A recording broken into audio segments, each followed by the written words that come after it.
porque como te digo, pues es un poquito, varía, porque la prioridad no es, sí, en un mes tenemos que tener un libro, ¿no? La prioridad es que realmente lo estén disfrutando, que realmente haga eco con nuestra vida, que lo apliquemos no como enseñanza, sino que de alguna forma paralela también hable de nosotras la lectura que estamos haciendo.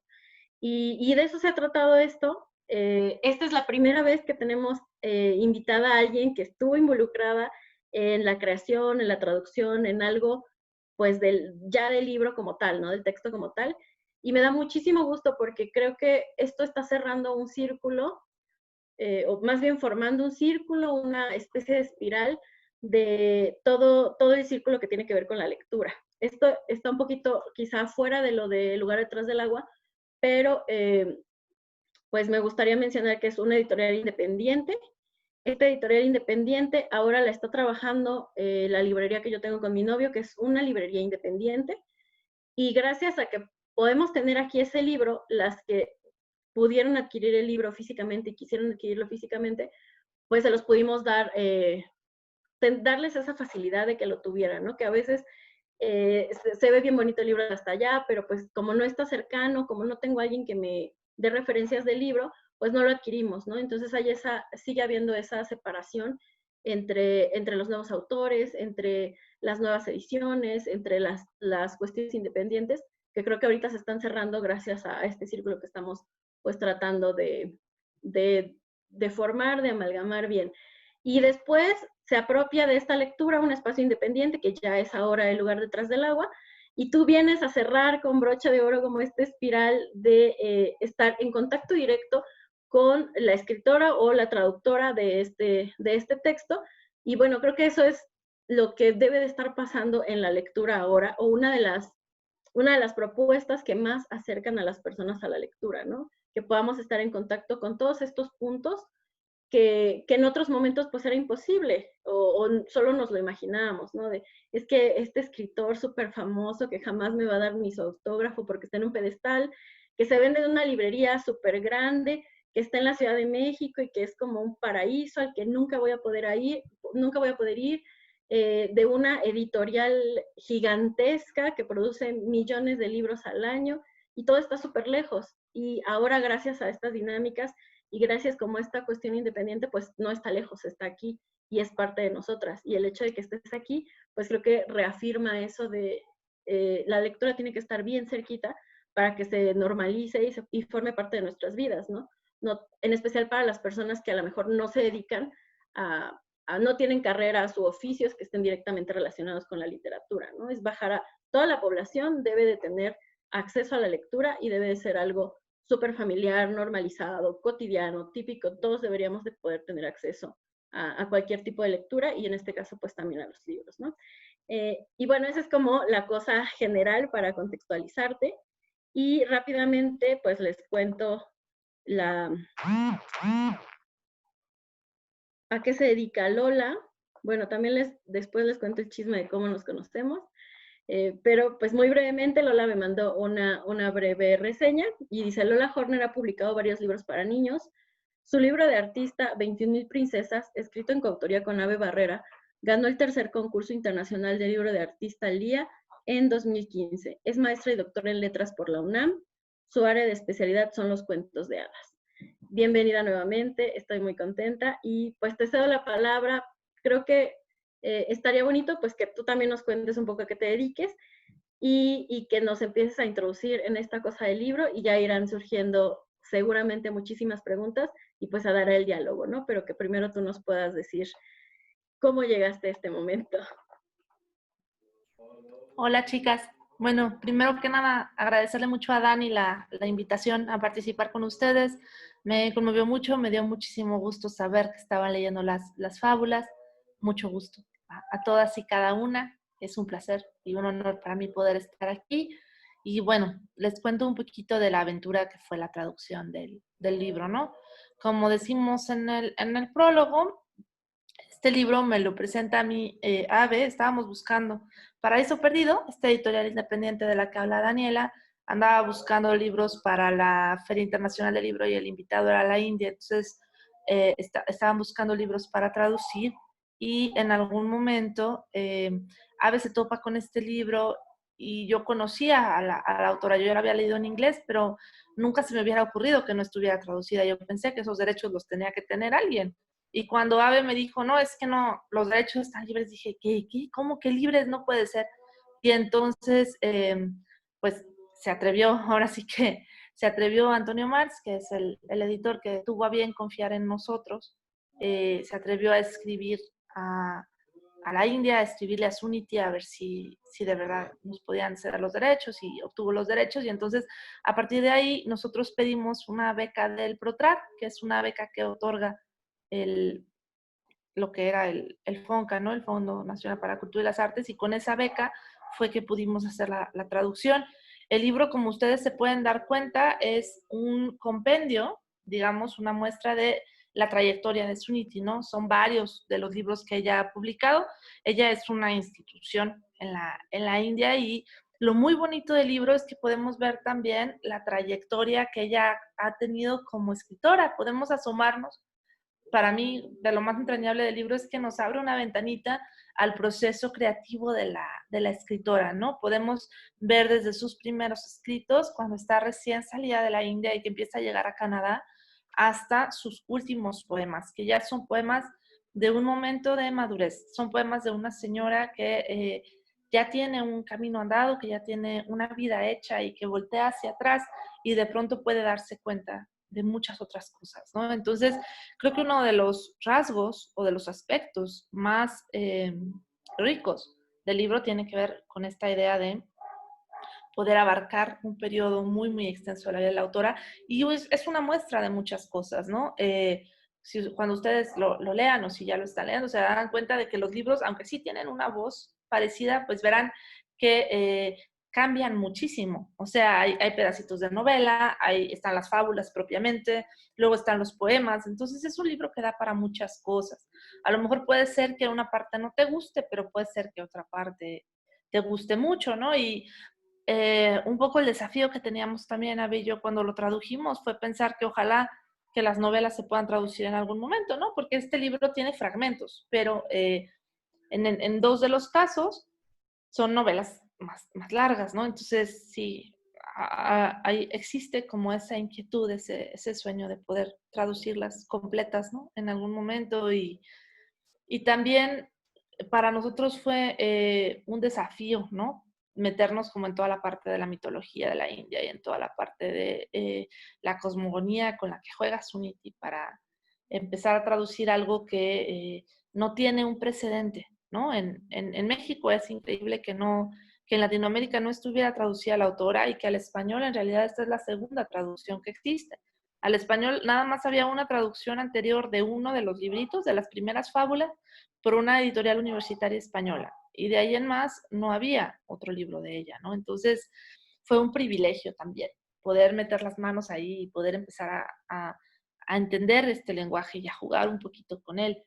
Pero bueno, más allá de lo que yo les pueda platicar o de lo que yo les pueda decir, pues me gustaría escucharlas a ustedes, ¿no? ¿Qué dudas tienen? ¿Qué opinión les merece el libro? Lo que quieran. Yo estoy aquí para ustedes, estoy aquí disponible para que platiquemos. Muchas gracias, Lola. Sí, muchas gracias también como por esa apertura, ¿no? Yo también quisiera, más que otra cosa, que hubiera un diálogo tan cercano como nos permite la virtualidad, que a lo mejor si te tuviéramos de ponente allá arriba, pues hay cierta distancia, pero aquí todas estamos como igualitas en el mismo cuadrito, y eso está bien bonito. O sea, vienes a una de nuestras sesiones así de incógnito, de ustedes no saben que soy la traductora, pero vamos a platicar, y te agradezco pues por esa apertura, por ese interés también de escucharnos. Y yo les había pedido a las chicas, les había sugerido, pues que tuvieran ya presente algo que quisieran saber, que quisieran preguntar. A lo largo del libro que hemos estado leyendo juntas, mientras teníamos las sesiones, les decía, si tienen esa, o sea, ahorita como que veo que hay una duda, o hay más que una duda, una inquietud de esto quisiera poder preguntarlo, ¿no? Y yo les decía, anótenlo, ténganlo presente porque se va a poder, ¿no? Se va a poder tener este acercamiento. Pues muchas gracias. Entonces sí, claro, habría que hacerlo. creo que ya todos más o menos identificaron lo de la manita levantada.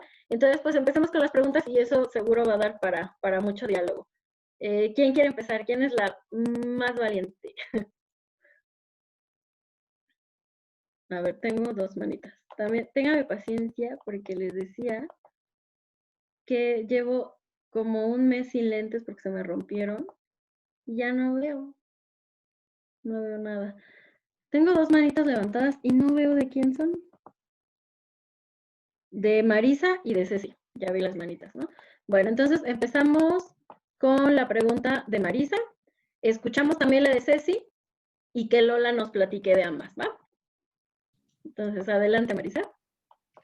Hola Lola, estoy muy emocionada. Nunca hubiera pensado yo en mis más locos sueños que pudiera conocer a la persona que tradujo un texto tan especial, muy especial, como tú dices, muy variado, muy complejo. Y en ese sentido va mi pregunta. Hay partes que para mí fueron muy complejas y lo leía y lo releía y realmente no lo entendí. Estuve leyendo opiniones del libro y había gente que le ponía 5 estrellitas y que decía, wow, no, qué librazo, y gente que le ponía una estrellita, pero realmente porque no le entendían, ¿no? Hay partes, decían chicas jóvenes que, bueno, ellas ni siquiera han leído cuentos de princesas, entonces no saben ni a qué se está refiriendo y cosas así.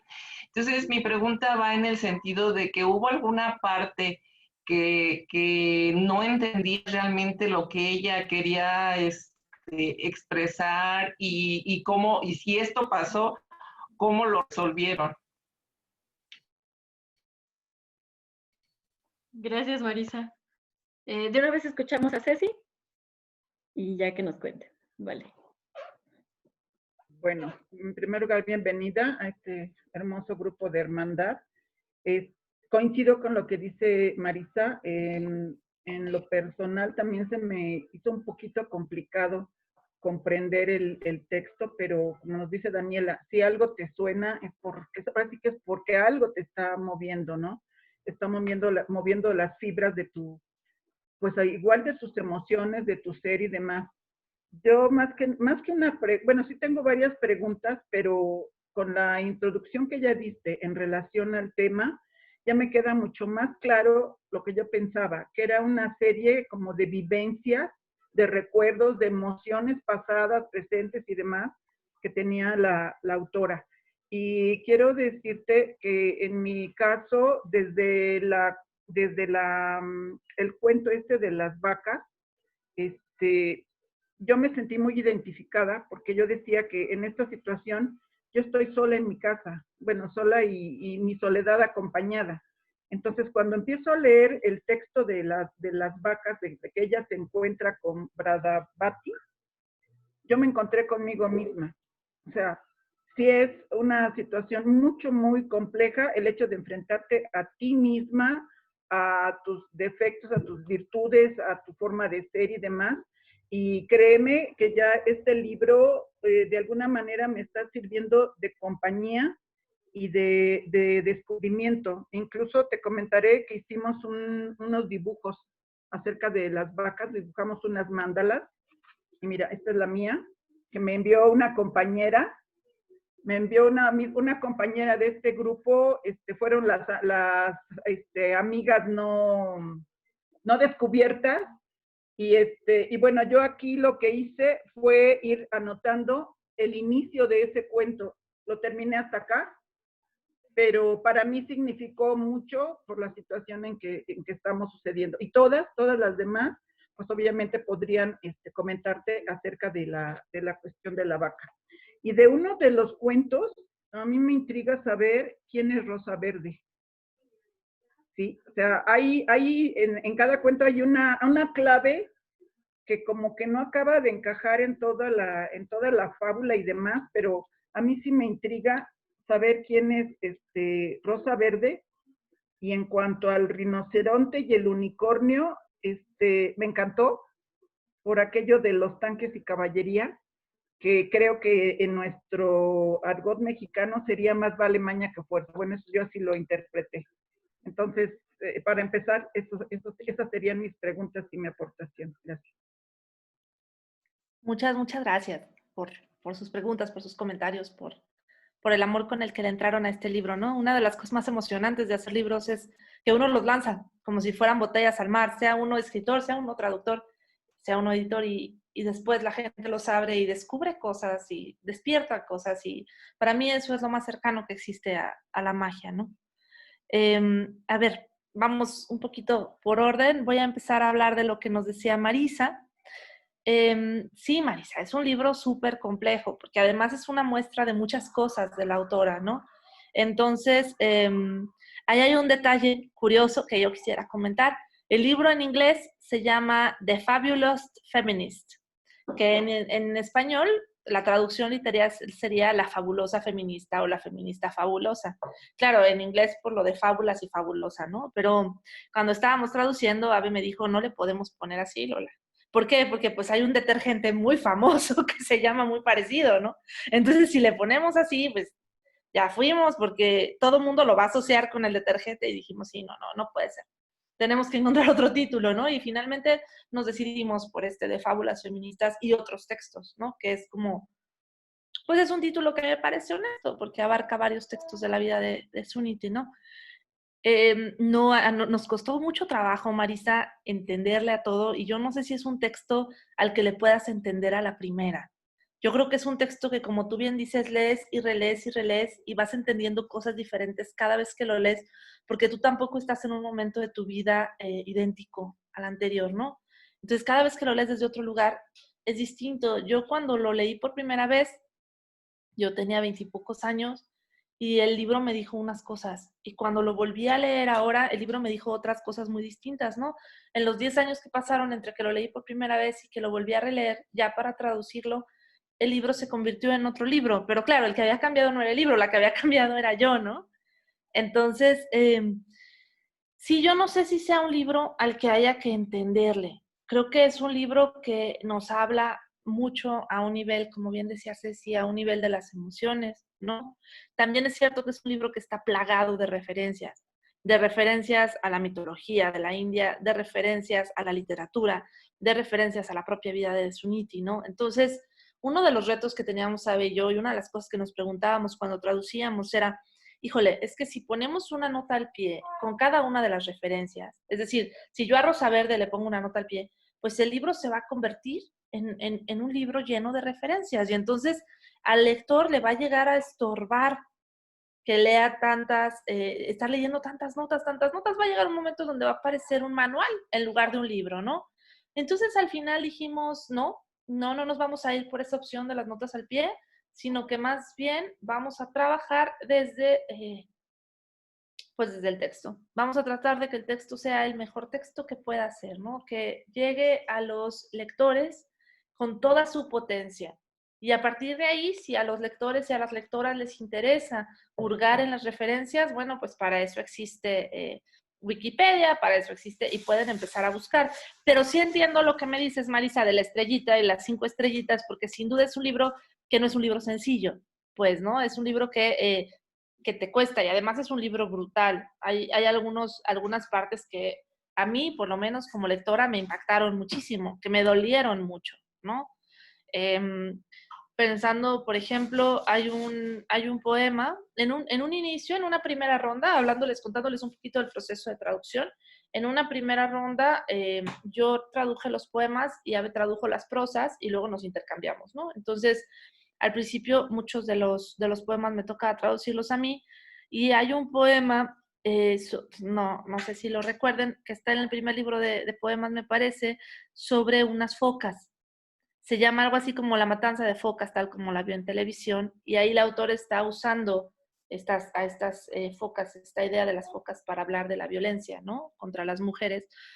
Ese poema me costó traducirlo, Marisa, como no tienes idea. ¿Por qué? Porque era un poema que me dolía mucho, que al estarlo leyendo yo decía, híjole, ¿cómo vamos a decir esto? ¿Cómo vamos a poder traducir esto? ¿Cómo darle a estas palabras la voz que merecen? ¿No? Porque duele. Es un libro que en muchos momentos duele y en otros momentos abre caminos, abre ventanas, ¿no? Entonces, en ese sentido, me parece un libro muy interesante, pero sí, había partes que nosotros tampoco entendíamos, Marisa. O sea, por ejemplo, toda esta parte de, hay un libro que se llama Santa Suniti contra el dragón, que ese me tocó traducirlo a mí de entrada, ya que cuando nos intercambiamos los textos. Y ese libro me costó mucho trabajo, primero por entender la idea del santo, ¿no? Que la idea del santo en la cultura de la India es muy diferente de nuestra idea de los santos, ¿no? En la cultura judeocristiana, ¿no? Para los católicos, el santo pues es este ser que participa de alguna manera del momento divino. Y en la India es un poco diferente. Sí, el santo tiene un componente de la divinidad, pero también son como héroes, ¿no? Entonces, la idea de que Suniti se convierta en una heroína que tiene que matar a sus propios dragones, pues tiene un punto como de caballeros, ¿no? Y a lo mejor dentro de nuestro universo católico, pues lo podríamos pensar igual en San Jorge, por ejemplo, ¿no? Que San Jorge se va contra el dragón, pero sin duda en el universo desde el que habla Suniti es muy distinto, ¿no? Y yo muchas veces me preguntaba, ¿qué nos puede decir a nosotros, ¿no? Una autora que esté escribiendo desde Canadá sobre la India. Y sin embargo hubo tantas cosas cuando yo estaba leyendo el libro que me parecían muy cercanas. Y eso me llamaba mucho la atención, ¿no? Muchas de las cosas que decía sobre la escritura, sobre la violencia, sobre el silencio, cuando hablaba de los que habían sido silenciados, ¿no? Cuando hablaba en este libro muy, muy, muy bonito donde habla de su nana, de Gosha, en el libro de Gosha, cuando habla de ella y en ese libro yo veía cómo pues las relaciones humanas tienen ciertas semejanzas en todas partes, ¿no? Entonces eso me parecía muy, muy, muy conmovedor. Y eso fue parte de la apuesta que hicimos, ¿no? Pensamos, bueno, si no se entienden todas las referencias, pues entonces el lector va a tener que ir haciendo sus propias referencias, pero lo que sí se va a entender sin duda es esta cuestión de la comunicación emocional, ¿no? Lo que sí nos hace, lo que sí tenemos en común, lo que sí nos hace humanos. Y bueno, la ventaja que tienes de un libro que es un compendio es que si una parte no te gusta, te la puedes brincar tranquilamente y te pasas al libro que sigue, ¿no? O sea, finalmente había como esta facilidad de irse moviendo entre los distintos textos, ¿no? Pero sí fue un reto muy fuerte y muy grande esta cuestión de ir cambiando de la poesía a la prosa y de lo histórico a lo no histórico, de lo moderno a lo no tan moderno, sí, fue un tema. Y Ceci, tú me preguntabas de la cuestión de Rosa Verde. Rosa Verde, hasta donde yo entiendo, como yo lo leí, porque además es eso, chicas, no hay una sola manera de interpretar un libro. Cada lector va a interpretar el libro a su manera. Y eso funciona así, estés en la universidad o estés leyéndolo desde tu casa. Yo no estoy de acuerdo con la gente que habla de interpretaciones correctas o interpretaciones incorrectas, porque eso no es verdad. Cada uno tendrá sus interpretaciones y las podrá justificar, pero no es cierto que haya una interpretación válida como tal o una única interpretación, no. Ahora, hablando de Rosa Verde, a mí me parece que Rosa Verde es la manera en la que Namjoshi reinterpreta. Hay un cuento de hadas muy famoso que se llama Piel de Asno. No sé si lo conozcan. Y Piel de Asno es un cuento, miren, se los voy a buscar a ver si lo encuentro muy rápidamente. Es un cuento que, es un cuento popular que lo recopila Charles Perrault en sus cuentos de Mamá Oca y que después va a tener otras versiones. Y en este cuento hay dos hermanas y una de las hermanas es Blancanieves y la otra de las hermanas es Rosa Roja. Entonces, la versión de Rosa Verde, de alguna forma, es la manera en la que Suniti retoma el personaje de Rosa Roja y lo transforma.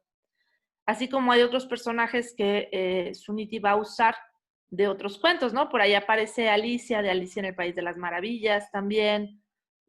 Por ahí nos vamos a topar con Cenicienta, nos vamos a topar con la Caperucita Roja, ¿no?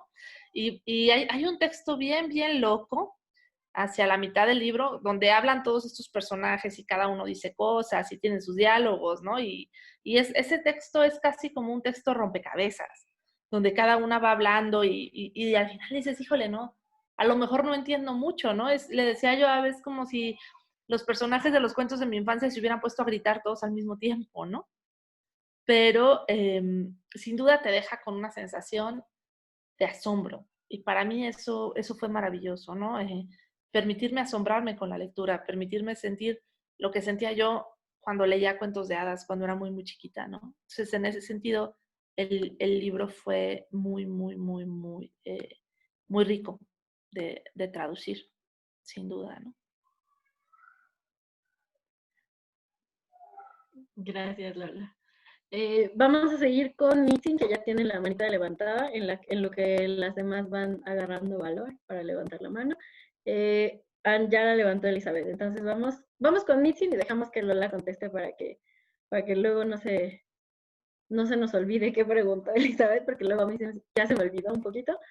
Y las invito a que también, aparte de la pregunta que hagan, que cuenten un poquito de su experiencia, que sí digan un poquito de, me gustó este texto, tuve que lidiar con esto mientras leía esta parte, etcétera, ¿no? Se vale, creo que, como lo comentó Ceci, pues fue muy lindo, ¿no? Contar un poquito de cómo fue esto, y aparte me surgió esta duda a partir de lo que viví, ¿no?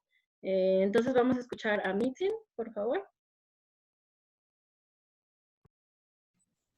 Hola, buenas tardes, ¿me escuchan?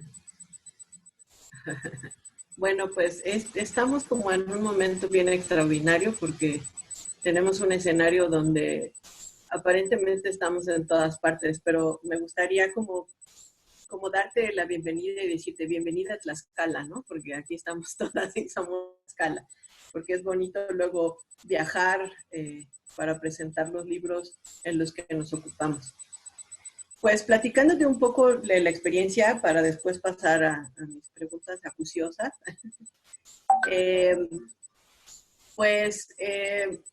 Yo siempre me he considerado como una lectora que va a la librería y busca a sus autores favoritos o a sus autoras favoritas y que anda en busca como de lecturas que me llenen. Pero en este espacio he aprendido a dejarme llevar, ¿no? Por las lecturas que se proponen colectivamente. Y puedo entonces asegurar que de esa forma también me he hecho, por ejemplo, este libro, mi libro favorito, ¿no? Porque además llega en un momento puntual, ¿no? Que es en mi proceso y desarrollo como feminista, como lesbofeminista, y entonces le da como mucho sentido a mis búsquedas, ¿no? Y entonces, yendo un poco en esta idea, sí me doy cuenta que es una autora que requiere de mucha lectura previa, ¿no? También me quedó a mí la duda, por ejemplo, de Rosa Verde y me di a la tarea de andar buscando a ver si había como un referente, no lo encontré. Me tuve que poner otra vez a leer a William Shakespeare, ¿no? A leer teatro, para poder entender esos tres momentos que además son bien pequeños y que está cargado de simbolismo. Bueno, a mí me parece que es una mujer extraordinaria para escribir. Tiene una gran capacidad de síntesis, o sea, en muy poco logra decir muchas cosas y además son textos también muy fuertes. Y mis preguntas irían como escalonadas. Me voy a atrever a hacer varias porque tienen que ver, aunque a lo mejor aquí me saquen la notita roja. Yo sé que traducir un libro es como volverlo a escribir porque te conviertes en quien va a interpretar, ¿no? Las palabras de la otra persona.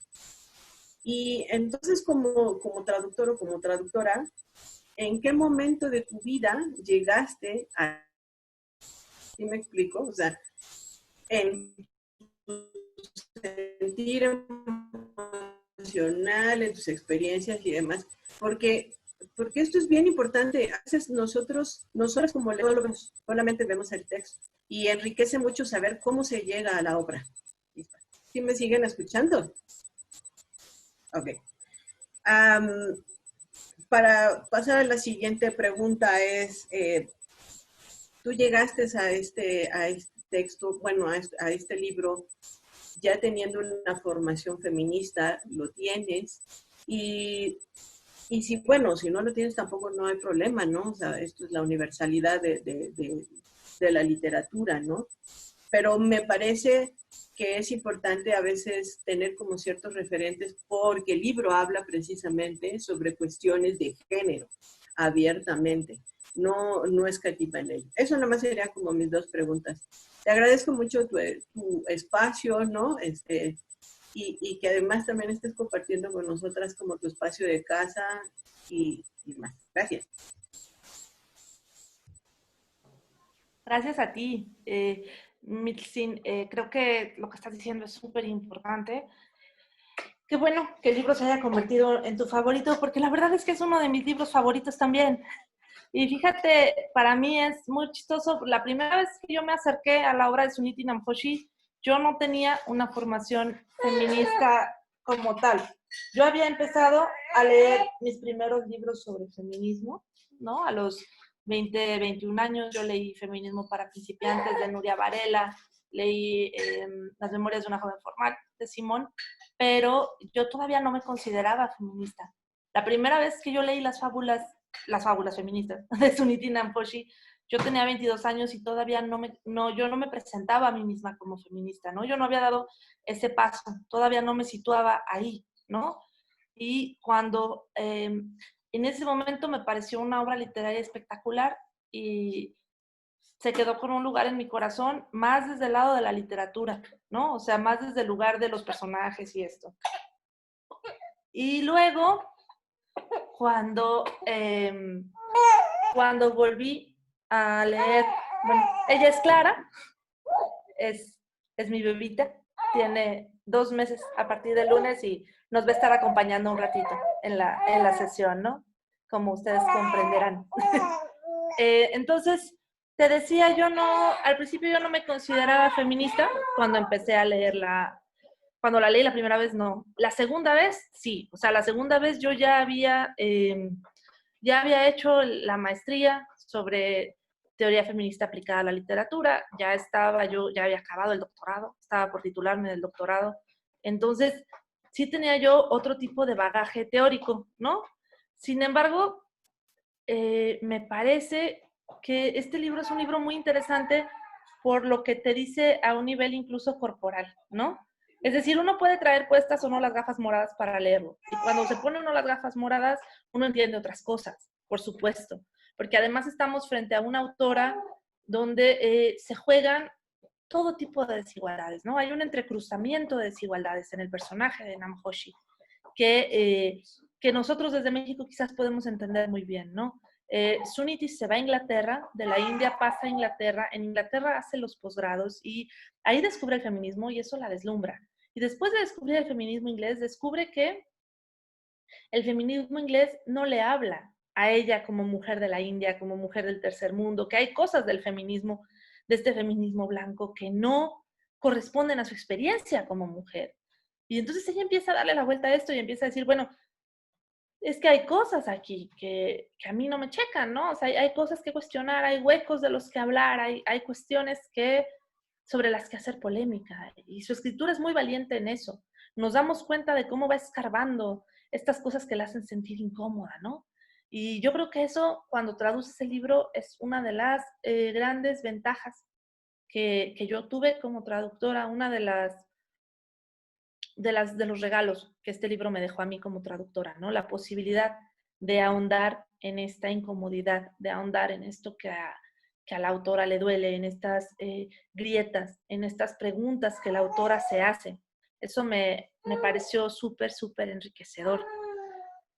Y cuando me preguntabas de esta cosa de cómo lo recibo, ¿no? ¿Desde dónde lo traduzco? Por allí va la segunda pregunta.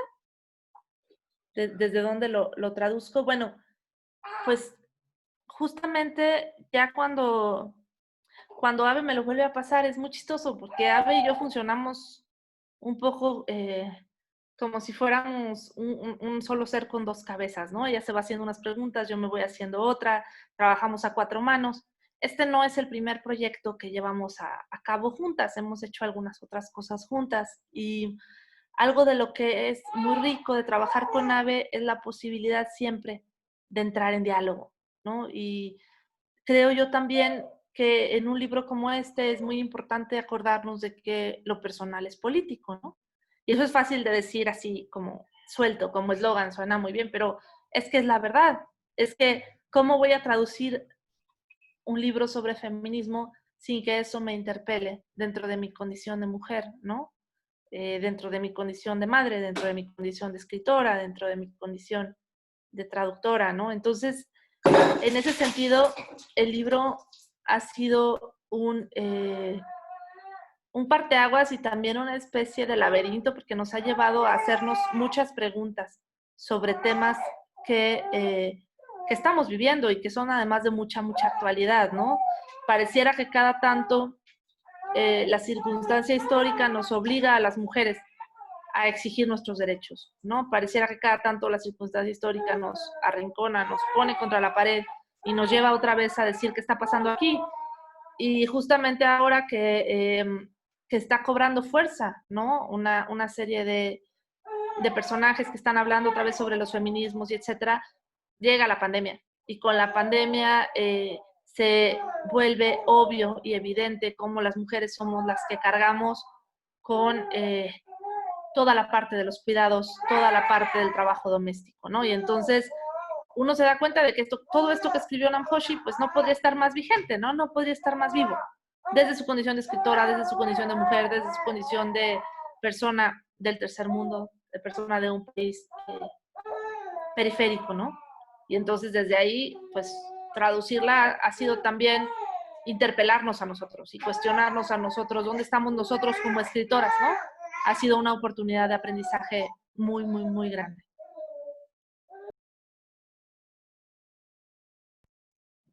Ya, muchas gracias, Lola, por tu experiencia, ¿no? Creo que las preguntas que lanzó Mitzi, siento que estuve esperando 5 sesiones para que Mitzi comentara algo así o preguntara algo así, porque yo sabía que esto estaba pasando, pero dije, ay, que nos cuente, que nos diga. Creo que es un tema bien importante y qué bueno que tú también, bueno, como que hay dos temas, ¿no? Pero uno de los temas es cómo lo leemos a través de estos ojos del feminismo, ¿no? Nosotras que estamos en este proceso, que al final este es un espacio feminista, pero que todas estamos en diferentes momentos, como pues en la vida, ¿no? Todas las mujeres estamos en diferentes momentos del feminismo, si estamos dispuestas ya a esto. Y me pareció una pregunta de, claro, esto tendríamos que preguntárnoslo desde hace un montón, pero qué bueno que ya salió de cómo lo estamos leyendo y en este caso, cómo lo escribiste, ¿no? Con qué anteojos, con qué pluma, con qué perspectiva ya, cómo haces esta traducción, ¿no? Y qué bueno que ya salió como el tema. Muchas gracias, Mitzi. Vamos entonces con la pregunta y la experiencia de Elizabeth, por favor. Hola, ¿se escucha bien? Es que no tengo.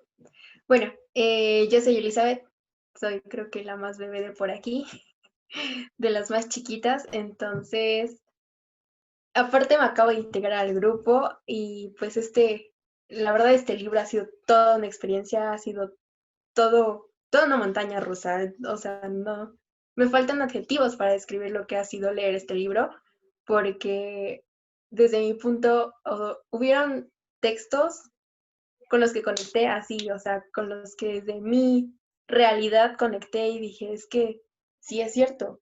Y otros textos que me hicieron confirmar cosas que ya sabía, pero como que no quería aceptar, como que no quería, como que no quería ver, que no quería llegar al punto.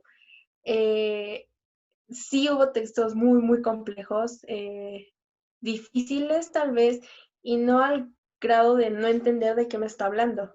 Porque si bien como ya mencionaron antes, habla de simbolismos, habla de un montón de referencias independientes a lo que está escribiendo en sí en el texto,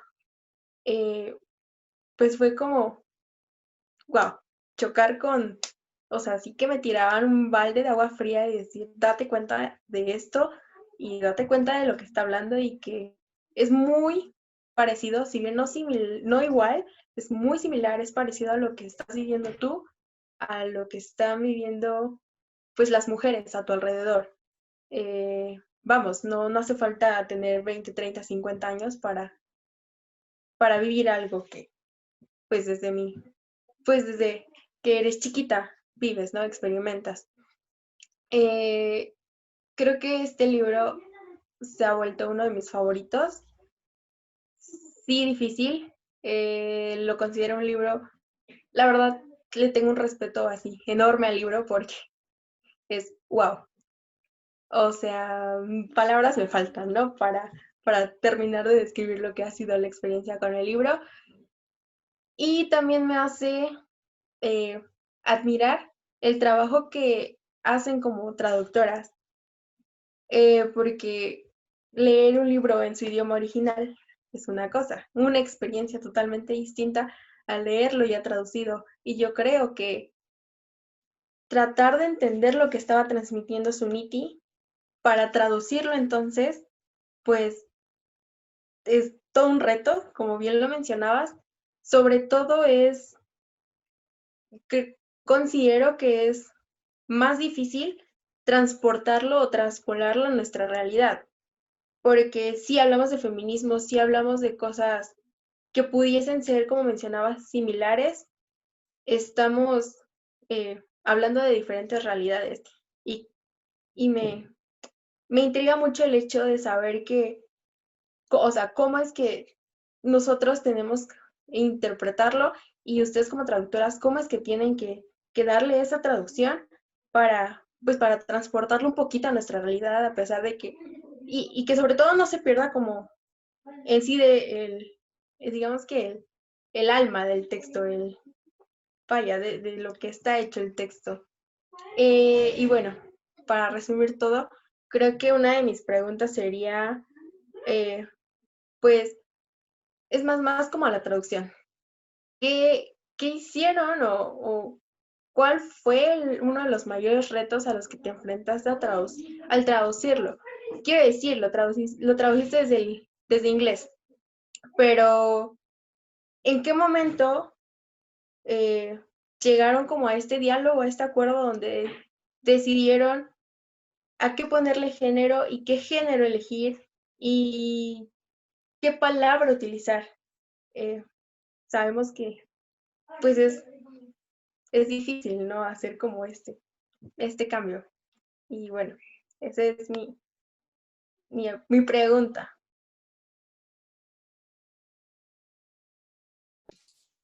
Muchas gracias, Elizabeth. Muchas gracias por tu lectura atenta y muchas gracias también por tus preguntas, porque creo que son preguntas que en algún momento yo también me hice cuando estaba traduciendo el libro, ¿no? Y que sin duda Ave se hizo también, porque lo hablamos en su momento.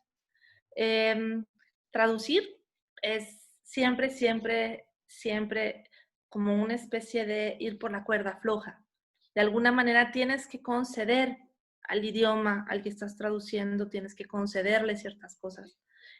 Sin embargo, estás amarrada por el idioma del que proviene el texto, por el idioma original. Entonces, es muy difícil porque no se puede quedar bien con Dios y con el diablo, ¿no? Entonces, se dice que el que traduce siempre miente. Y tiene un punto, porque no hay manera de que el significado sea idéntico. Lo único que uno puede hacer como traductor es ofrecer una versión lo más cercana posible a lo que uno ha leído en el texto. Y justamente eso cobra una complejidad nueva cuando pensamos que no hay dos lectores iguales. Entonces, a veces lo que yo leía en el texto y lo que Ave leía en el texto era muy distinto. Y poder llegar a un acuerdo entre lo que estaba leyendo una y lo que estaba leyendo la otra, ahí había un tema, ¿no? Hubo pleitos, claro, también, ¿no? Como de discusión de, oye, es que a mí no me gusta cómo estás resolviendo esto, bueno, a mí no me gusta cómo resolviste esto otro, ok, esto se queda así, pero entonces tú me vas a conceder esto acá, ¿no? Como las negociaciones, ¿no? Y sin duda fue complejo decidir cómo atribuir las palabras, ¿no? Desde dónde, sobre todo en los poemas, que los poemas son más complicados de traducir, porque en la poesía tú tienes que decidir si vas a mantener la musicalidad y la forma o si vas a mantener el fondo. es muy difícil mantener las dos cosas, ¿no? Entonces, a veces los traductores lo que hacen es que buscan que si el poema está rimado en inglés, rimarlo en español, pero cuando lo intentas rimar, pues se te pierde parte del sentido.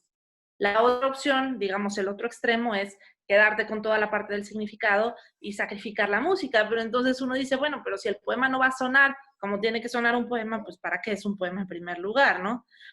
Entonces, ahí entra lo de la cuerda floja, que les digo, porque uno va caminando y uno tiene que ir viendo, sin caerse, cómo ir transitando por todos estos compromisos que uno va haciendo. Uno tiene que comprometerse, como traductor uno se compromete con su texto para poder acercar lo más que puede el significado a los lectores, ¿no? Entonces, desde ahí, lo que sí que podemos decir es que es un libro muy noble porque es un libro que te habla directamente a la emoción, pero también es un libro muy complejo por todas estas referencias y estos simbolismos de los que hablamos, ¿no? Entonces, dentro del proceso de traducción, primero había una capa que tenía que ver con lo literal, ¿no? O sea, ¿qué es lo que quiere decir? ¿Qué es lo que dice literalmente? Y bueno, tú haces una traducción literal. La traducción literal casi nunca te funciona, pero tú la tienes, ¿no? Y luego, de esta traducción literal, vas adaptando y vas diciendo, bueno, aquí esta palabra se puede cambiar por esta palabra no me dice lo que yo estoy entendiendo del todo, entonces hay que moverla y demás. Y entonces vas modificando, ¿no? Digamos, hay un primer momento en donde hay una traducción más literal y un segundo, tercer, cuarto, quinto momento, porque ni siquiera sé cuántas veces tradujimos, ¿no? O sea, yo no te podría decir fueron 3 o fueron 4 pasadas porque fueron muchas, donde íbamos haciendo las diferentes versiones de la traducción, ¿no? Y entonces uno va ajustando y uno va diciendo, bueno, aquí me sirve esta palabra, aquí esta palabra no me termina de servir, aquí yo no sé cómo decir esto, eso lo voy a dejar lo subrayábamos, ¿no? Tenemos una carpeta de Google Drive donde íbamos pasando todas las traducciones y donde no sabíamos qué hacer, subrayábamos con amarillo o poníamos una notita, ¿no? Que decía auxilio aquí, yo no sé cómo resolver, ayúdame a resolver. Y por fortuna, lo bonito de hacer una traducción a 4 manos es que Ave me ayudaba a resolver lo que yo no podía resolver y yo le ayudaba a Ave a resolver lo que ella no podía resolver. Entonces, un poquito esta cosa de que 2 cabezas piensan mejor que una. Y poco a poco íbamos usando los sinónimos. Por fortuna, el español es un idioma súper rico, entonces tenemos muchísimos sinónimos que podemos usar para ir ajustando, pero también es cierto que hay ciertos retos gramaticales del inglés que no nos dejaban mucha salida, ¿no? Tenemos la cuestión de los gerundios, por ejemplo, en inglés el gerundio se usa mucho y en español el gerundio no es un tiempo que tú debas usar muy seguido, ¿no? Porque es diferente incluso el significado, ¿no? Del tiempo verbal en español y en inglés. Luego nos pasaba también con los pronombres, ¿no? Que en español el género viene dado, o sea, es gata o es gato, ¿no? Pero yo no puedo decir la gato. Sin embargo, en inglés tú me estás hablando de cat, cat, cat, cat, cat, y de repente me dices que el cat era una she. Y entonces a mí ya se me descompuso la media página anterior porque yo leía cat y yo decía, pues cat es gato. Y de pronto el gato era gata, ¿no? Entonces ese tipo de cosas se te van atravesando, por supuesto, cuando haces la traducción y son cosas que hay que ir ajustando y que tienen que ver con una labor de escucha. Yo considero que tiene que ver con ir escuchando el texto y ir trabajando con ese texto. Entrar en un diálogo con el texto a través del escuchar y a través de la lectura poder ir, poder construir una bella mentira, pues. Una mentira que se acerque lo más posible a lo que quieres decir, ¿no? ¿Por qué digo escucha y no solamente lectura? Porque son textos para leerse en voz alta. O sea, los textos de Namjoshi son textos para contarse. Cuando hemos presentado el libro lo hemos hecho con función de cuentacuentos porque justamente son textos que están hechos para oírse. Son textos que tienen una carga oral muy, muy, muy fuerte. Y entonces desde ahí también muchas veces leíamos en voz alta para ver cómo las palabras podían irse ajustando, cómo podían ir respondiendo, ¿no? En el caso de la poesía, en el caso de las fábulas, cómo podíamos ir ajustando las palabras para que estas palabras nos llevaran y nos transportaran, que tuvieran esta carga en los sentidos, que venía desde el inglés, ¿no? Eran palabras que olían a cosas, que sabían a cosas, ¿no? La prosa de Namjoshi es una prosa que está viva. Entonces, eso era justo lo que no queríamos perder, ¿no? O sea, yo le decía mucho a Ave, yo no quiero asesinar esta traducción, yo no quiero hacer una traducción literal, no quiero tampoco hacer una traducción académica, lo que quiero es hacer una traducción que le ayude a la gente a sentir cosas, hacer una traducción que pueda despertar la emoción, ¿no? En el lector. Entonces, un poquito, pues por allí iban nuestros objetivos y un poquito eso fue el proceso que seguimos. Y bueno, me da mucho gusto que te hayas acercado al libro, Elizabeth, y que ahora lo consideres uno de tus libros favoritos, y ojalá y sea lo primero de los muchos otros libros que vas a leer. Porque creo que la lectura es una actividad apasionante en sí misma, ¿no?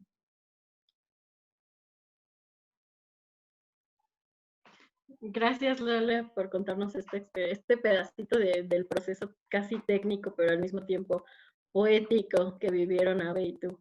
Me da gusto que Elizabeth haya mencionado su edad, porque pues puede parecer algo irrelevante, pero creo que eso habla de una cosa plural, ¿no?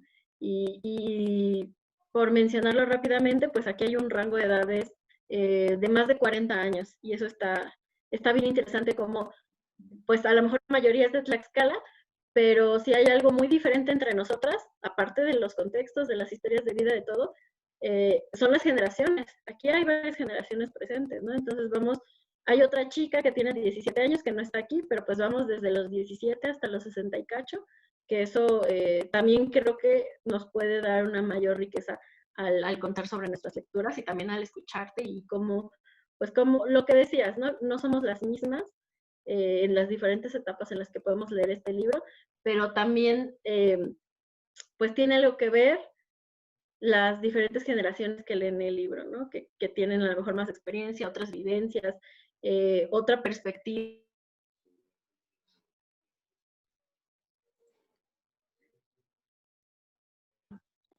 Ganas de decir su edad, pues está padre. Vamos a seguir con Gio, que levantó la manita por aquí en el chat, por favor.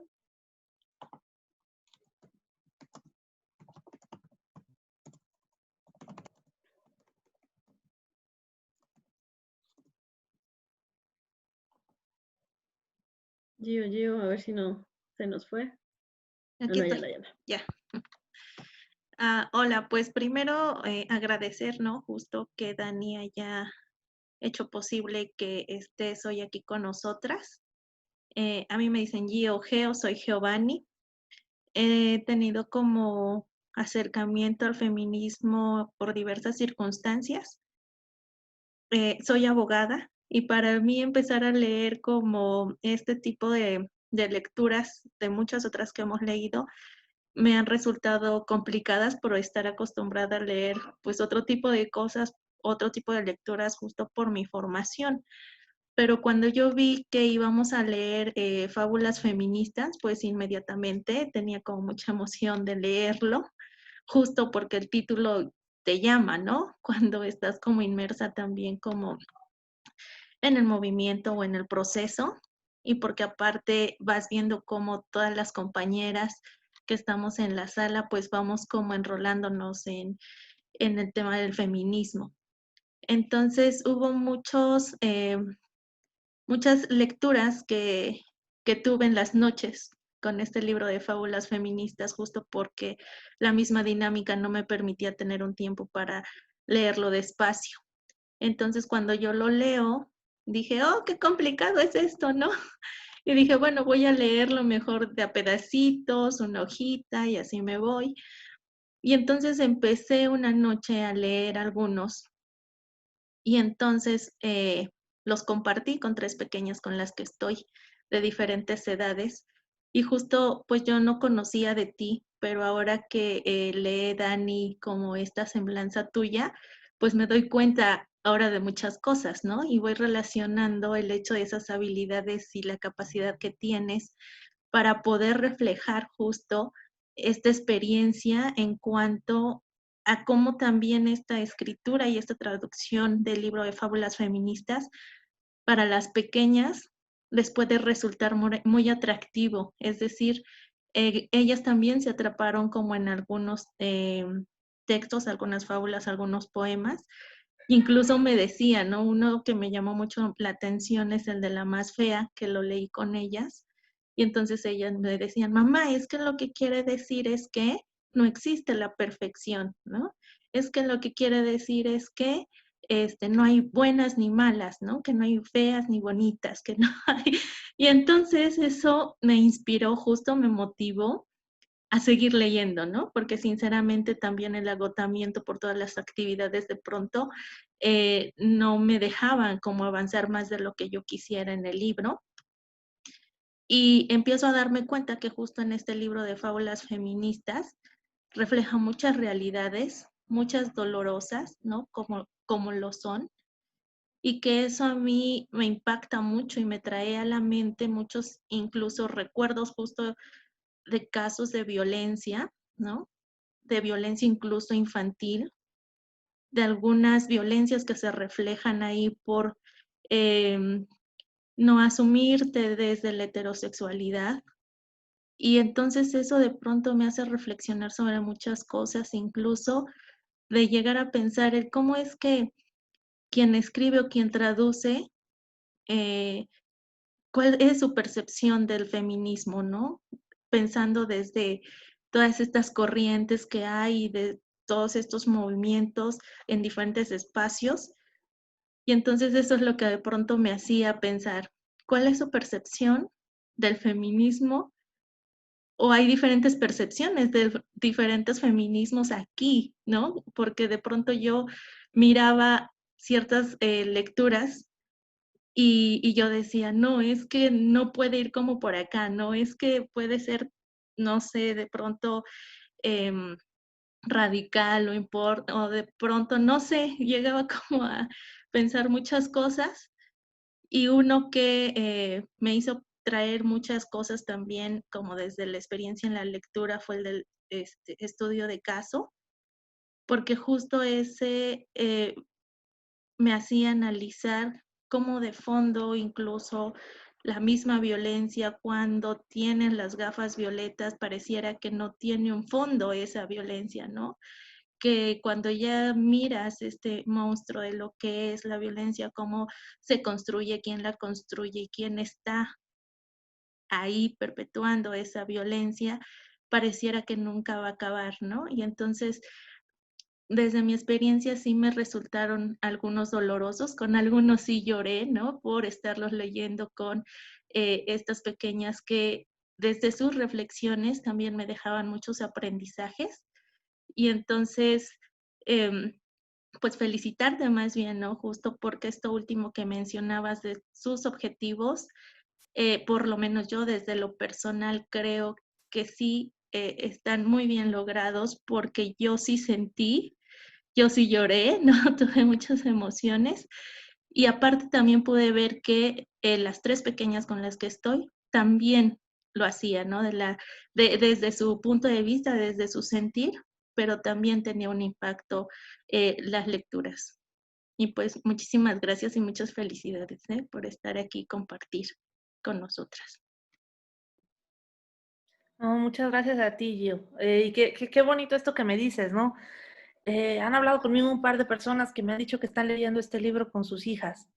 Y me parece increíble y me parece fabuloso. Yo no creo que todo el libro sea para niños, habrá partes que están más fáciles para dialogar, ¿no? Que se prestan más, pero no puedo dejar de pensar en algo que me dijo una muy buena amiga, se llama Aura Penélope y también es escritora y me decía, es que, ¿qué hubiera pasado si a nosotras de niñas nos hubieran leído estas fábulas junto con las demás, ¿no?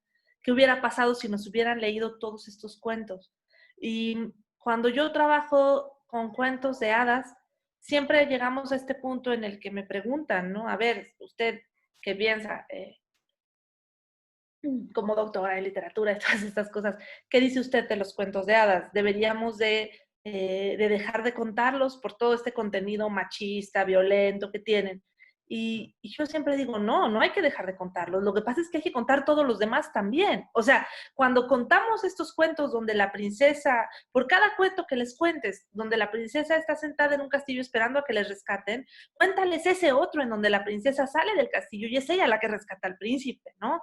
Existen muchos otros cuentos de hadas, menos conocidos, pero no por ello menos relevantes, en donde las princesas no solo juegan un papel pasivo. La cosa es que, claro, heteropatriarcado, y entonces los que mejor se conocen son en los que las princesas curiosamente son todas iguales. Yo no entiendo cómo se las arreglaron para cortar a todas las princesas con la misma tijera, ¿no? Y entonces, cuando tú me cuentas esta experiencia que tú tienes con las pequeñitas con las que vives, yo digo, pues sí, es que de eso se trata, de poder compartir, ¿no? Y ojalá que este libro se convierta también en un elemento de diálogo entre generaciones, ¿no? Que tú puedas compartir con tus niñas y contarles, porque es cierto, a los niños les gusta mucho, ¿no? Cuando lo hemos ido a presentar y hay niños y empiezo a contar, ¿no? Por ejemplo, cuento uno que se llama El Nuevo Barba Azul, me parece, que es Barba Azul y que construye Barba Azul una granja de vacas, ¿no? Y entonces te va contando lo que pasa con Barba Azul y sus vacas, y es un cuento tremendamente violento. Tan violento como el Barba Azul que conocemos, ¿no? Barba Azul es un cuento violento de por sí. Y cuando los niños me voltean a ver y me dicen, ese cuento me dice algo, ¿no? Este cuento significa algo para mí, pues yo me doy por bien servida, porque los niños son el futuro. Y si estas niñas pueden leer ahí algo que les hable a ellas, pueden leer ahí algo que les signifique, aunque sea 5 milímetros, en la forma en la que se están construyendo como mujeres, pues entonces estamos haciendo algo bien. Porque eso quiere decir que estamos abriendo las posibilidades a las formas de ser mujer. A mí me hubiera encantado que me leyeran este tipo de cuentos cuando yo era niña, ¿no? ¿Por qué? Porque eso me hubiera ayudado a imaginar otras posibilidades de ser, que en ese momento yo no podía imaginar. Y lo que no puedes imaginar no lo puedes tener. Empezar a imaginar es empezar también a vivir otro tipo de realidades, ¿no? Entonces, desde ahí me parece maravilloso que lo estés compartiendo con tus niñas y claro, brincar de una cuestión legal, de la cuestión de la abogacía que tiene los textos legales que son, pues que tienen su fórmula, ¿no? También y que tienen su propio formato. Y pasar de ahí a un texto literario, pues sí me imagino que debe de ser un esfuerzo, porque además nunca estamos haciendo una sola cosa, ¿no? Leemos libros, pero también trabajamos y también tenemos niños en casa y entonces de repente las tareas se acumulan, ¿no? Pero qué bonito que la lectura se pueda convertir en un espacio de diálogo y en un espacio de compartir vivencias y emociones. Yo creo que en momentos como los que vivimos, esos espacios son sagrados porque nos ayudan a recordar lo que tenemos de humano, ¿no? También. Entonces, enhorabuena, Gio, y muchas gracias por compartir el libro con tus chiquillas.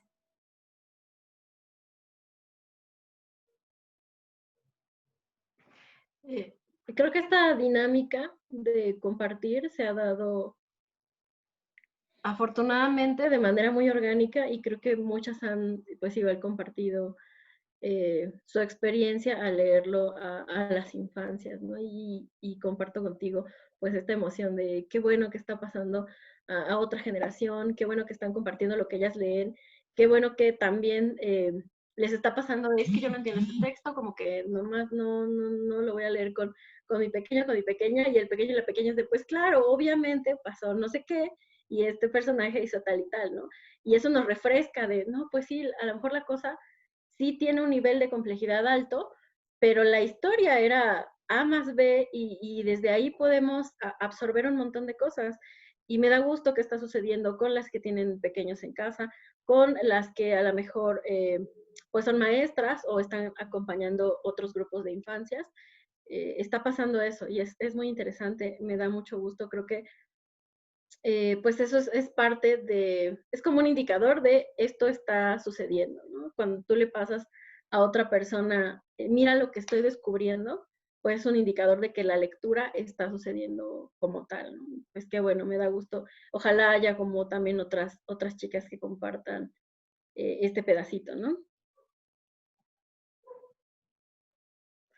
Bueno, vamos a escuchar a Clau, que levantó la manita, por favor.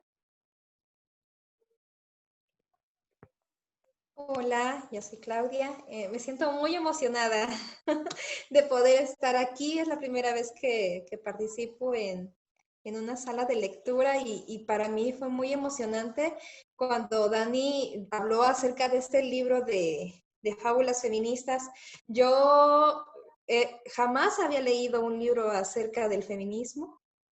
Es mi primer libro, aunque realmente siempre me he sentido muy feminista en cuanto a las cosas que vivo, a lo que hago, a mis creencias, todo para mí, yo me siento muy feminista. Entonces, cuando Dani habló acerca de ese libro, me súper emocionó. Entonces yo dije, claro que lo quiero este libro. Estuve a punto de no conseguirlo, pero finalmente llegó a mí y lo leí. Y también como lo comentaban, tengo pues dos pequeños y son dos hombres, entonces al leer este libro sentí aún más la responsabilidad que tengo como mamá de varones, ¿no? De criarlos, de enseñarles a de cómo el trato a las mujeres, el trato hacia todos los que los rodean. Entonces, para mí fue muy impactante el leer este libro y releerlo, porque hay muchas cosas que aún no entiendo y que en su momento cuando las leía me dejaban sin aliento, ¿no? Y prefería a veces hasta ni siquiera meditar en ellas porque me dejaban fría de las cosas que leía. Entonces, me encantó el libro y mi pregunta sería pues también esta. Quería saber, Lola, si tú tuviste algún conflicto con el libro, si algo dijiste, ay, no, esto no me cuadra o esto está, ya lo comenté hace ratito que en la traducción tuvieron cosas que a lo mejor no estaban muy de acuerdo al traducir y eso, pero como persona, ¿sentiste que algún texto te creaba algún conflicto? Que, o sea, no estabas tan de acuerdo con lo que la escritora estaba tratando de decir. Hola Claudia, muchas gracias por tus palabras. Sí, mira, más que no estar de acuerdo con lo que Suniti escribió o no, había partes del libro que me resultaban súper dolorosas. O sea, hubo partes del libro que me costó muchísimo trabajo traducir porque me dolían, porque además, cuando tiene uno un rato en esto de los feminismos, de pronto creo que es relativamente sencillo caer en el desaliento, ¿no? Decir, bueno, pero es que esto no se va a acabar nunca, o sea, va a seguir habiendo violencia, va a seguir habiendo maltrato, va a seguir habiendo diferentes situaciones, ¿no? Micromachismos, etc., ¿no? Entonces, a veces es fácil caer como en esta desesperanza y eso fue algo que me pasó en algunos momentos cuando yo leí el libro porque esta mujer tiene escribiendo desde principios de los 70, ¿no? Y muchas de las cosas que ella dice no han cambiado. Y no solo no han cambiado, sino que hay cosas que han empeorado. O sea, vivimos en un país donde mueren 10 mujeres al día por el hecho de ser mujeres. Es una barbaridad. Y esa es una estadística, digamos, conservadora. Hay quien sitúa la estadística en 15. Una de cada 3 mujeres va a sufrir abuso en este país a lo largo de su vida. Y 2 de cada 3 van a sufrir algún tipo de acoso. Es decir, ¿quién de nosotros no ha sido acosada de alguna manera o de más de una manera? Son cosas que están en nuestra experiencia. Y cuando un libro te hace revivir ese tipo de experiencias, sin duda, de entrada duele. Bueno, a mí me dolió, ¿no? Porque además lo hace de una forma que no es una forma quizás realista, ¿no? O sea, no te dice así como, no, bueno, es que a esta mujer le está pasando esto, sino que como bien decía Gio, por ejemplo, en Estudio de Caso, ¿no? La situación de violencia que se relata no es una situación de violencia realista, sino que todo está pasado por el tema de lo simbólico, por cómo nos educan, por la manera en la que los personajes hablan, ¿no? Y entonces, en eso sí me costó trabajo. Había días que yo le decía a mi pareja, ¿sabes qué? Es que yo ya no puedo más, o sea, este libro me duele mucho, ¿no? Justo también desde mi punto de vista de mamá, ¿no? O sea, yo tengo un niño y ahora esta niña pequeñita, ¿no? Y entonces pensar en la enorme responsabilidad de decir, yo no quiero educar un maltratador, pero tampoco, tampoco voy a educar a una víctima, ¿no? En el caso de la chiquilla. Entonces, ¿cómo puedo hacer yo como mamá? Porque está claro que el mundo que les estamos dejando a nuestros hijos, ahora sí que valga la redundancia, deja mucho que desear, ¿no? O sea, entre tanta violencia, entre tanta... Entonces, ¿qué hacer con eso, no? Y yo creo que parte de lo que podemos hacer es empezar a escucharnos y empezar a hablar y empezar a preguntarnos, ¿no? ¿Qué es lo que siento con lo que me pasa, ¿no? Empezar a crear una conciencia y cómo podemos ir estableciendo un diálogo también, ¿no? Que en ocasiones será más cansado y en ocasiones será más difícil, pero que sin duda es la herramienta con la que contamos para poder ir buscando otro tipo de realidades, ¿no? Entonces sí, claro que sí, había partes del libro donde me dolía mucho y donde yo no estaba de acuerdo, ¿no? Por ejemplo, este texto de Gosha, a mí me costó mucho trabajo traducirlo, porque cuando habla cuando empieza con que yo quiero escribir su historia, yo quiero escribir su historia, yo decía, ¿cómo vas a escribir su historia? O sea, tú y ella están en dos lugares del texto totalmente diferentes. ¿Cómo vas a escribir su historia si tú eras la patrona y ella ni siquiera era una empleada? Es más parecido a ser una esclava, ¿sabes? Y luego, conforme voy viendo cómo la autora va haciendo este ejercicio de reflexión y va diciendo, no, es que yo no puedo escribir su historia, yo no puedo escribir por ella. O sea, hay cosas que ella está pensando que yo no puedo decir, ¿no? Y cuando voy dándome cuenta de cómo la voz se va dando cuenta, entonces se me abre algo adentro, ¿sabes? Hay como un espacio dentro mío que se abre y se conmueve porque me doy cuenta de que yo he estado ahí también muchas veces, queriendo poner palabras a cosas a las que no les puedo poner palabras. Y yo no creo que eso sea algo de los escritores, yo creo que eso es algo de los seres humanos, que muchas veces queremos poner palabras en algo y no sabemos cómo decir lo que nos está pasando, ¿no? Entonces, en ese sentido, pues sí, es un libro que todo el tiempo te está cuestionando y que llega a resultar incluso un libro doloroso por eso, ¿no? Porque te confronta con realidades que no son realidades amables, sino que son partes de nuestra realidad pues que tenemos la responsabilidad de enfrentar o de mejorar o de cuestionar, ¿no? También.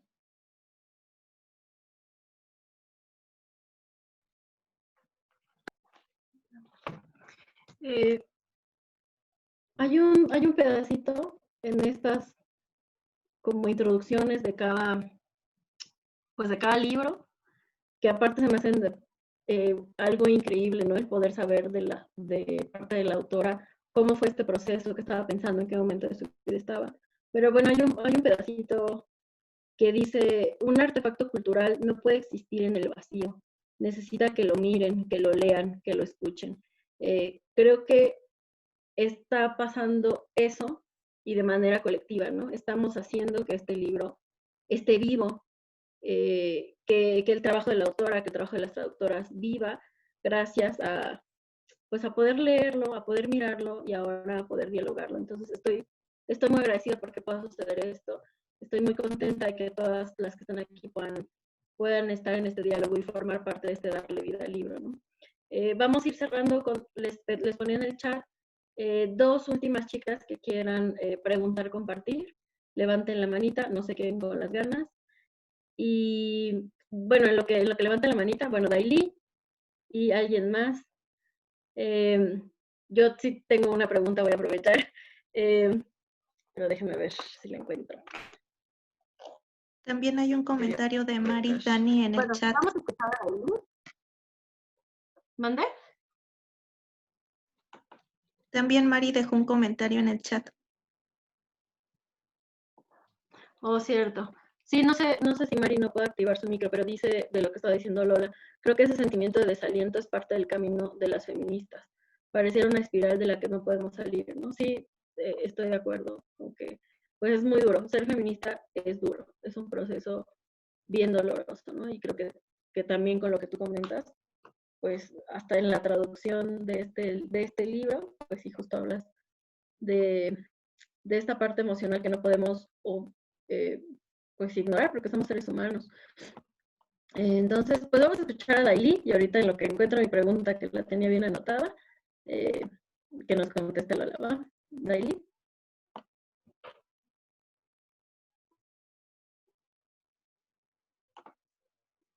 Ahí voy, ahí voy.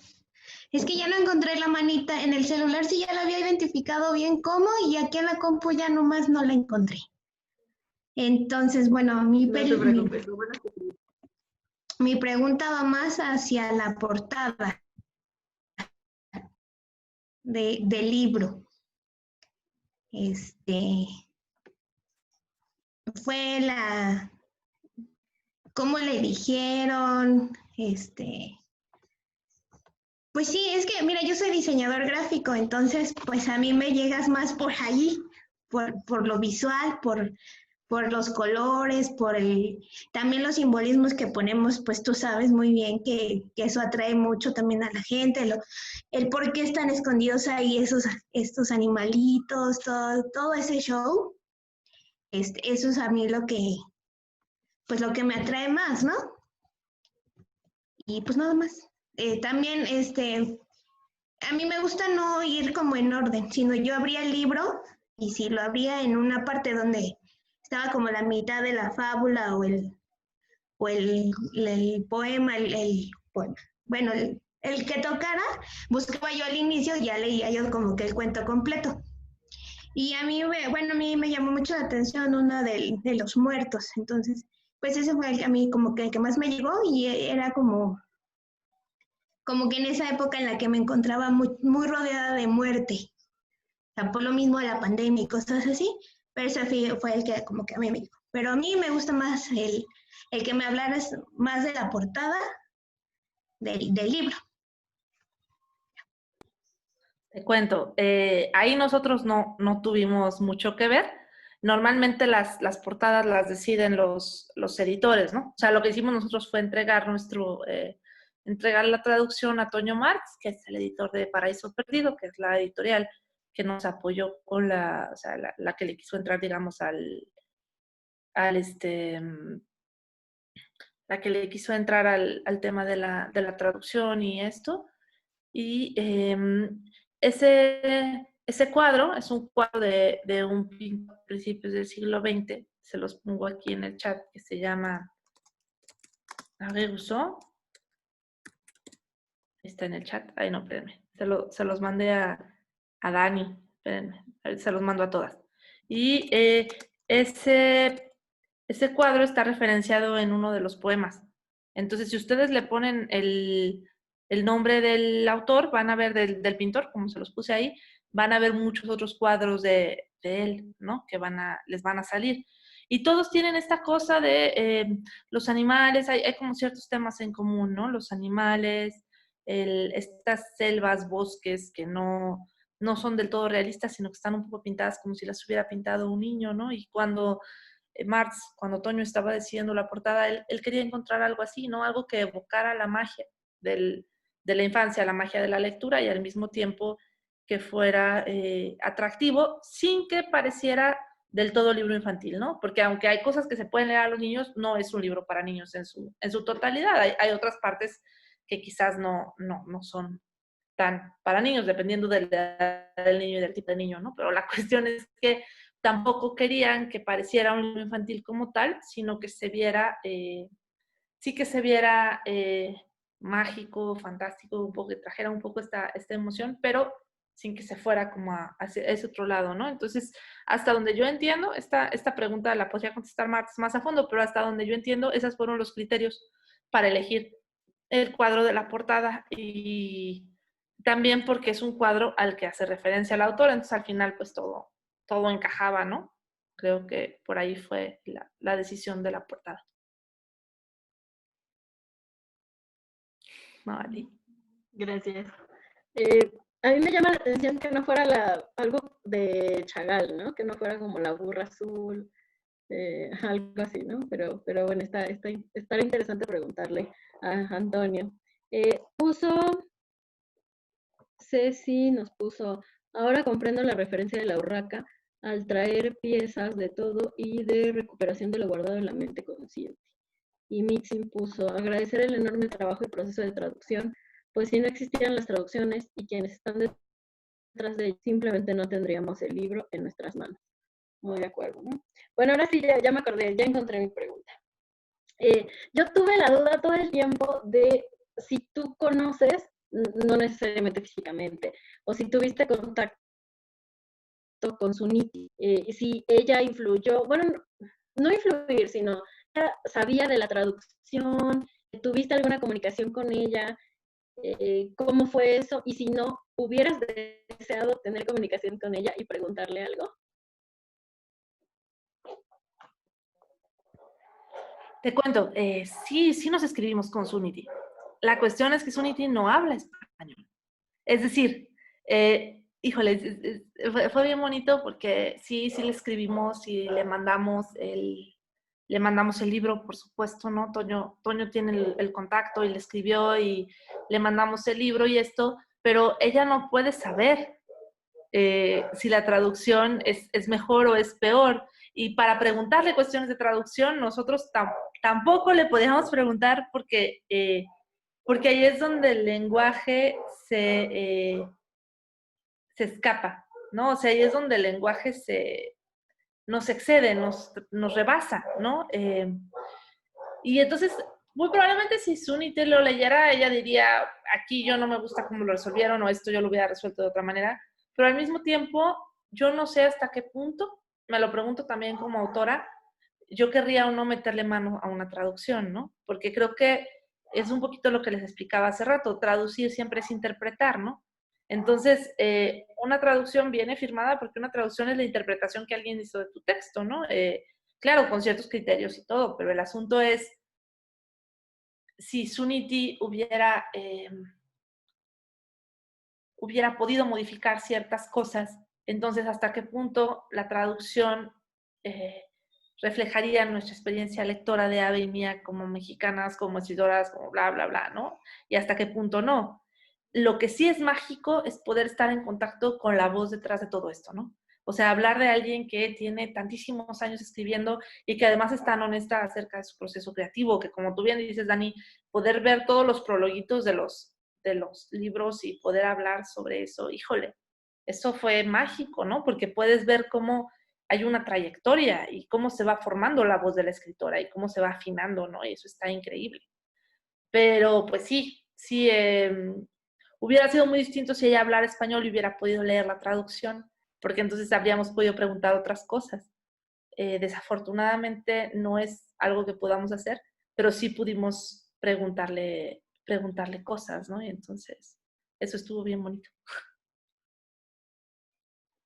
Qué padre, debe ser un viaje. Como dices, cuando hablas acerca de la magia, creo que eso también tiene una cosa mágica, ¿no? De poder conocer a la autora, pero hablamos idiomas distintos. Y hay un puentecito que se llama el inglés, pero aún así existe esta magia de venimos de universos diferentes y de alguna manera hay que comunicarnos, pero también hay un velito místico que nos separa y eso, pues eso envuelve toda la magia, ¿no? Muchas gracias, Lola, por compartir esa experiencia que siempre tuve la duda de, hay una foto con Lola y Suniti, hubo qué contacto, qué padre, qué padre, qué padre. Bueno, vamos a cerrar con la pregunta de Ruth y al final voy a leer estas dos preguntas que se me hacen como un buen cierre también para que Lola pues nos termine de contar algo que haya quedado como pendiente, algún detallito y para que se pueda pues despedir de nosotras. Estas dos preguntas tienen que ver con tu trabajo y con recomendaciones que nos quieras dar acerca de libros infantiles, entonces creo que esto está muy bien para cerrar, pero antes de eso, pues vamos a cerrar esta parte de diálogo preguntas con el comentario de Ruth. Adelante, Ruth. Hola, gracias. Buenas tardes, noches a todas. Y gracias, Lola, por estar aquí con nosotras. Yo tengo poquito tiempo con el grupo, pero siempre voy a decir que me he sentido cobijada por todas desde el primer momento, ¿no? Y esto pues es épico, ¿no? Porque estamos con un personaje que pues nos está enseñando muchas cosas. Y para mí, bueno, comienzo con un comentario y este libro sí es como un parteaguas, ¿no? Para mí desde no solo como lectora, sino también como mujer, ¿no? Nos está enseñando muchas cosas desde la perspectiva de una mujer que está escribiendo desde una cultura totalmente distinta a la nuestra, pero similar a la vez, ¿no? Tan igual, con tantas cosas que pasan allá, que pasan aquí, cosas peores, dolorosas, feas, pero de igual manera, ¿no?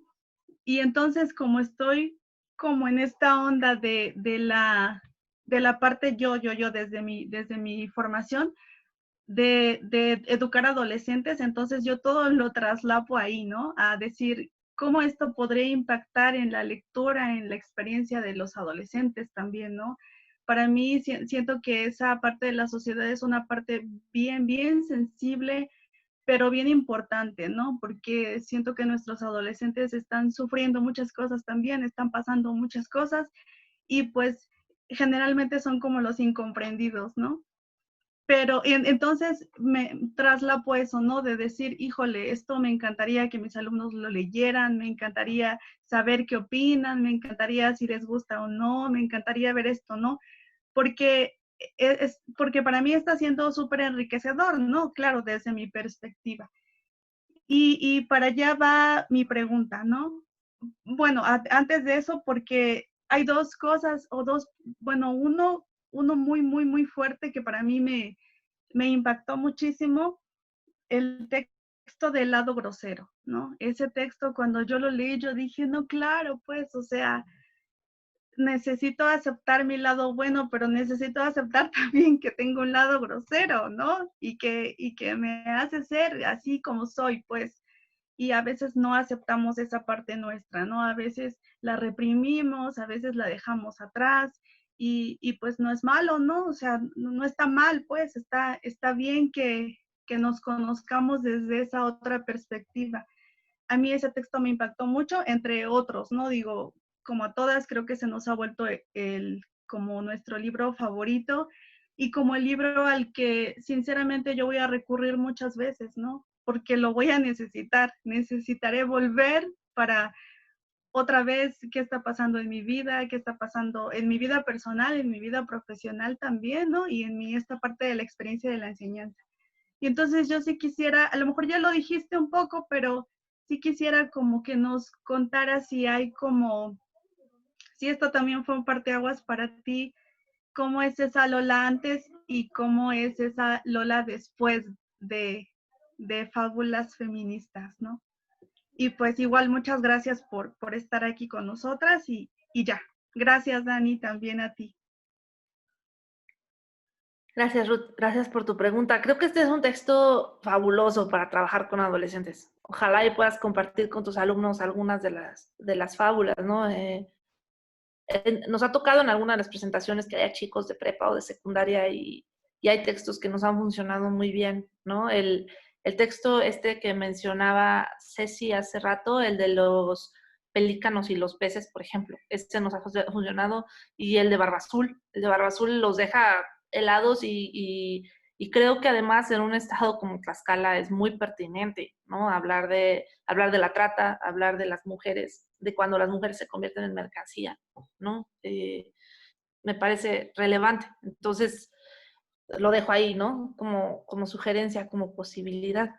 Y en cuanto a quién era Lola antes y después de las fábulas feministas, a ver, es fuerte porque sí, sin duda, yo primero les decía, yo la primera vez que leí este texto me lo encontré en una librería de viejo, yo andaba buscando cosas, yo vivía en un país extranjero, yo estaba en una librería hurgando y me lo encuentro y es un libro que me llama de entrada y lo leo, lo devoro, tengo 20 y pocos años y es un libro que se queda conmigo.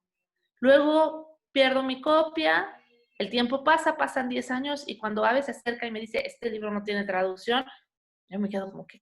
¿Cómo que no tiene traducción? ¿Cómo es posible que nadie haya traducido este libro al español, no? ¿Cómo es posible que La voz de Suniti no esté traducida? No, ni siquiera se me hubiera ocurrido. Entonces, cuando por fin, ya que nos da la beca, ya que decimos sí, lo vamos a traducir juntas, etcétera, cuando por fin llegamos a ese punto, lo primero que sentí fue muchísimo entusiasmo, muchísimas ganas de entrarle al texto. Y luego, inmediatamente después, mucho miedo también, porque la responsabilidad era enorme, porque es un texto muy valioso y uno no quiere hacer desmerecer al texto, ¿no? Uno no quiere estropear el texto. Es una responsabilidad bien grande porque mientras mejor sea el libro que estás traduciendo, mayor responsabilidad tienes de que quede bien traducido, ¿verdad? Cuando estás traduciendo textos que a lo mejor no, porque uno como traductor le llega de todo, ¿no? Y a veces llegan libros que a lo mejor no son tan buenos o libros que son más pues de índole comercial, o sea, diferente, ¿no? Y entonces uno los traduce y dices, bueno, sí es trabajo, pero no implica esta responsabilidad enorme, ¿no? Y con Sunity yo sí sentía esta cosa de decir, es una gran responsabilidad. Y algo que me pasó fue que mientras más iba leyendo el texto, más me gustaba. Y mientras más lo traducía, más me enamoraba de las palabras, ¿no? Y llegó un momento en que esas palabras llegaron a formar parte de mí también. Llegó un momento en donde yo me sentía identificada y arropada, ¿no? Por estas cosas que Sunity nos iba contando. Y ese momento de comunión con el libro, el momento en el que pude entrar en contacto con el texto, yo sentí que ahí fue que de verdad logré hacer un clic para poder entrar en el libro de otra manera, ¿no? Como para poder hacer una traducción más fina, si tú quieres, un poquito más, yo no diría más exacta, pero sí más sentida, sin duda más sentida del libro, ¿no? Entonces, sí, claro que es un libro que me transformó, porque además, pues como yo les decía, estaban pasando cosas en mi vida, ¿no? Cuando yo traduje ese libro, yo estaba a punto de titularme del doctorado, yo tenía un hijo de 2 añitos, y de alguna manera todas estas cosas de las que hablaba la autora, pues eran cosas que yo sentía que en alguna medida me habían pasado o me estaban pasando también a mí, ¿no? Entonces, ese libro me dio luz sobre muchos aspectos y me confrontó con otros aspectos, ¿no? Y me pasó también un poquito como con las princesas, esta cosa de decir, bueno, el tema que yo trabajaba en la parte académica, pues no es lo mismo trabajarlo en una tesis, que a lo mejor solamente va a ser para un público muy especializado, que poder trabajarlo en un libro que van a leer muchas personas, ¿no?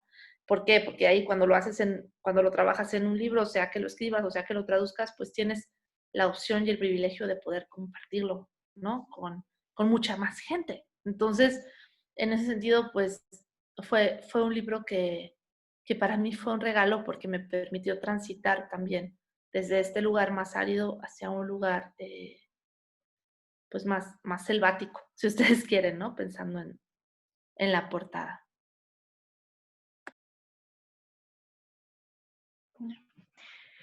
Muchísimas gracias, Lola, por tu tiempo, por tu profesionalismo, pero también pues por tu sensibilidad, por tu apertura, pues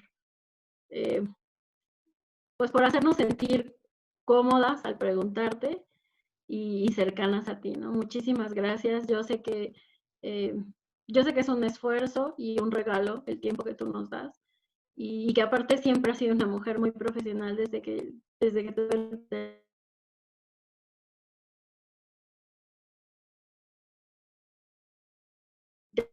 esto también ha sido muy bueno al mismo tiempo. Pues me gustaría que pudiera cerrar un poco, pues diciéndose algo faltó por ahí, a lo mejor un poco también compartiéndonos tus redes, cómo podemos seguirte, algo de tu trabajo. A propósito de lo último que comentaban las chicas, ¿no? Marisa dice, leí 21,000 princesas, brutal, felicitaciones por el premio. ¿Has escrito algo más sobre princesas? Y Gio dice, a mí también me gustaría saber recomendaciones de libros infantiles con temáticas donde hayas participado. Entonces, pues igual si te gustaría pues cerrar con algo específico y aparte pues dar un poquito de información tuya. Pero de verdad, muchísimas gracias. Estamos muy contentas de cómo tú cierras y abres al mismo tiempo un nuevo momento lector para nosotras, una nueva etapa. Esperemos que sea la primera, pero nunca la última que nos acompañes por aquí. Muchísimas gracias. No, Dani, muchas gracias a ti. Para mí fue un placer reencontrarte después de este tiempo, ¿no? Volver a vernos. Siempre es bonito volver a ver a la gente a la que uno quiere, sin duda. Y yo también espero que no sea la última vez. Me dio muchísimo gusto poder platicar con ustedes de lo que al final son pasiones compartidas, ¿no? A mí me apasiona la lectura y me encanta poder hablar con gente a la que le gusta leer. Es uno de los privilegios de mi trabajo. Les cuento un poquito de lo de las redes y esto que me están preguntando. Las 21,000 princesas es un libro que al principio era un libro de artista y que después, cuando ganamos el premio, lo lanzamos tanto en digital como en físico de manera gratuita. Ustedes lo pueden encontrar en la página de Facebook. Si ustedes ponen 21,000 princesas, ahí se encuentran el PDF para bajarlo. Este no es un libro para niños, ¿no? Al contrario, es un libro que habla sobre notas rojas y sobre la violencia contra las mujeres. Concretamente, ese es como el tema a través de la temática de los cuentos de hadas, ¿no? Tengo otros libros que he escrito sobre princesas, pero todavía no se han publicado. En algún momento yo espero que salgan. Y me dicen recomendaciones de libros infantiles. Ustedes me pueden encontrar en el Facebook. Estoy como Lola Horner. Y ahí sale la mayor parte de las cosas que hago, acompañada con Abe o yo solita. Y tengo una novelita para niños que se llama Pócima contra el divorcio, que publicó EDB, y tengo también un par de libros sobre cuestiones de mitos y leyendas. Tengo uno que se llama De plata en un blanco lago, la leyenda de Sharatanga, y otro que se llama Juana Ley, libro álbum para niños pequeñitos. Ustedes pueden encontrar estos libros, si le ponen Lola Horner, los encuentran en el sótano o en Gandhi, digamos, en las principales librerías, ahí están disponibles. Y pues nada, agradecerles mucho, mucho su lectura y sus palabras. Para mí es un privilegio siempre poder hablar de lo que hago. Y qué bonito, Dani, de verdad te felicito por estar construyendo comunidades en donde la voz de las mujeres se escucha y donde la palabra de las mujeres es importante, ¿no? Me parece que esa es una labor que nos toca hacer en este momento y en este lugar, y te lo agradezco mucho, te agradezco mucho que me dejes formar parte de eso también. Muchísimas gracias, Lola. De verdad, muchas gracias, muchas gracias. Últimamente les digo, de una vez Elda, siempre Elda, entonces pues eres parte de este espacio también a partir de ahora.